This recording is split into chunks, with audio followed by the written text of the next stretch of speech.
Hi guys, today I'm going to be talking about INTJs. I've had a couple of INTJs in my life. I have two INTJ male friends, and I just kind of wanted to talk about the type from my perspective. This is a very subjective video, so if you're looking for kind of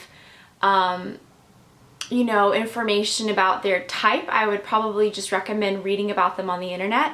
I'm not so much going to do that in this video. I kind of just wanted to share my experience with them and what I think and kind of how we relate and how we are different, and also to kind of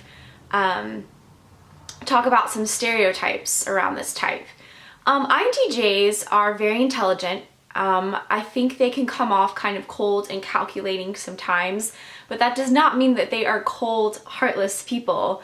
I think a lot of people on the internet, when they talk about INTJs, they make them sound like they're just these robots, and I really disagree with that. I have two INTJ friends.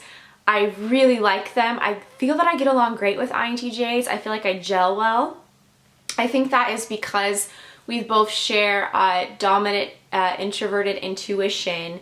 And something that I've noticed with the type when I'm around them is that I feel like I don't really have to perform.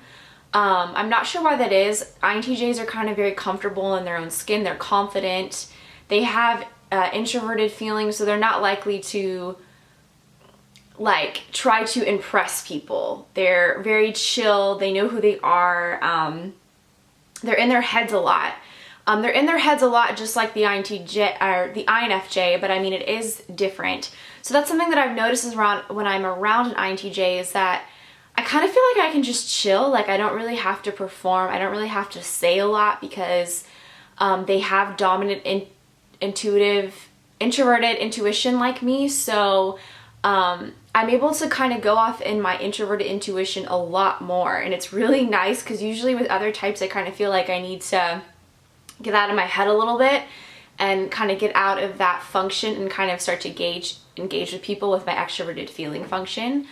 But I don't know, just being around INTJs, there's just like this unspoken thing of like, we can both kind of just chill. We don't necessarily have to talk. Like I don't feel like I need to really say much. It's just really relaxed. And that's one of the things that I like about INTJs. We understand each other because of that dominant function and because we are introverts. One of the things that I've also noticed about the INTJ type is that, like I said, people, have mentioned that they're cold, but I would disagree. I think INTJs do really care about their relationships, and they do take their commitments and relationships very seriously if you're someone they care about. To be honest, if you're not someone who is someone that they find worth their investment, they might appear more cold, but the people that they do care about, they take very seriously, and they spend, time with those people, and they can be very warm. I think, because they have their thinking function second, people think, oh, they're just totally thinkers without feelings. And I don't know, at least from my experience, INTJs were such nice people, and maybe it's because they liked me and were friends, and so they're nicer to me than some other people.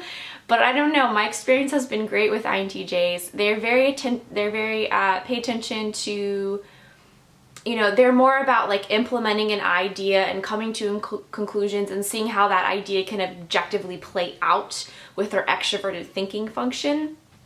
So they're very intelligent. They're very much INTJs can get stuff done. I mean, I really like that about them.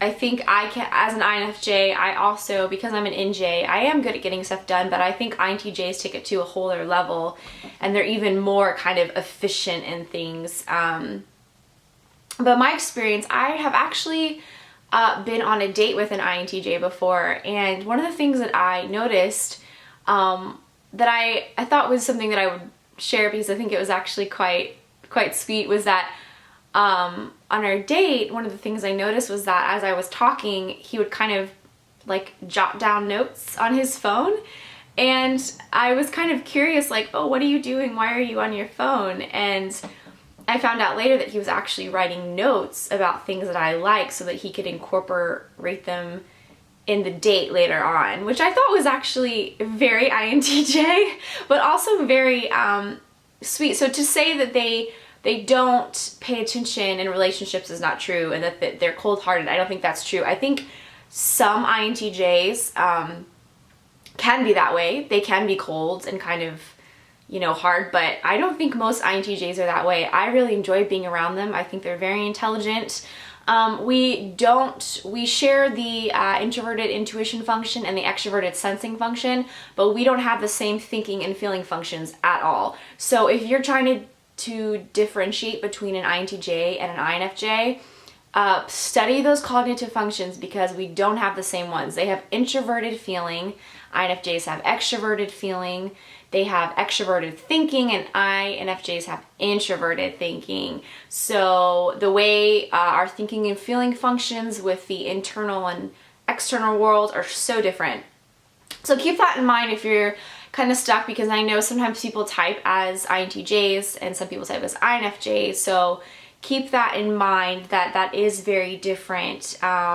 INFJs come off a little bit more warm because of our extroverted feeling function. We're a little bit more expressive in our face because our extroverted feeling function. Something funny that my brother's girlfriend's an INTJ, and she always jokes that she has kind of a resting bitch face.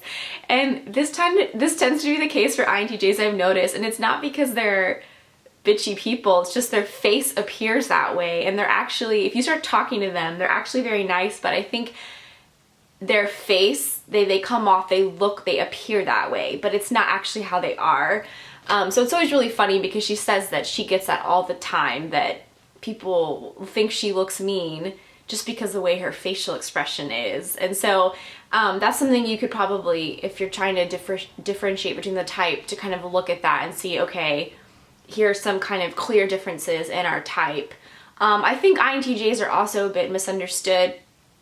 Honestly, introverted intuition is a function that I think both the INFJ and the INTJ kind of learn to adapt to with other people, because introverted intuition, I would say, is a function that probably is one of the most misunderstood functions, because it can appear very aloof and unintelligent and like you're a spacey person, but it's not. It's really not that way.